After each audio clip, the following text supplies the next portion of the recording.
Karina Chabour, vous êtes sur place. C'est l'héritage économique du débarquement que l'on célèbre aujourd'hui, 70 ans après. Quel est cet héritage ?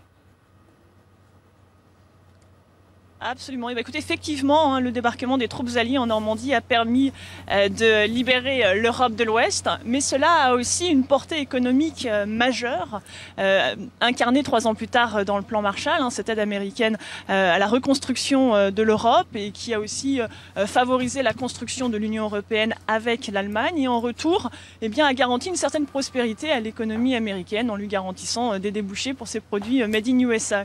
Alors 70 ans plus tard, les 2 régions sont des partenaires économiques, commerciaux de premier plan. L'Europe reste le premier marché pour les produits américains et reste la première destination pour les investissements américains à l'étranger. Et à l'inverse, les États-Unis est la première destination des investissements européens. Une relation étroite, on le comprend, avec toutefois de nombreux contentieux et une certaine méfiance. On le voit notamment avec l'affaire Alstom ou BNP Paribas. Quels sont aujourd'hui les nouveaux défis de l'Alliance transatlantique ? À commencer par ce traité transatlantique, ce vaste accord de libre-échange entre l'Europe et les États-Unis. Le but, c'est de doper les échanges entre les 2 régions en harmonisant les normes environnementales, sanitaires ou les normes sociales.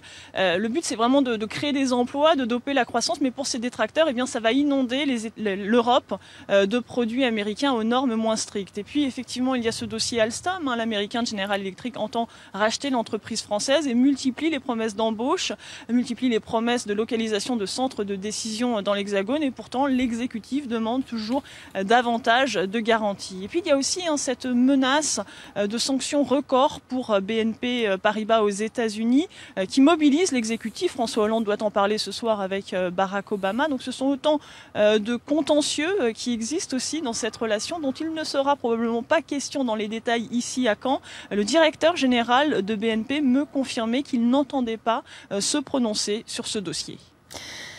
Merci beaucoup Karina, vous étiez en direct avec nous depuis Caen pour ce forum sur la portée économique du débarquement.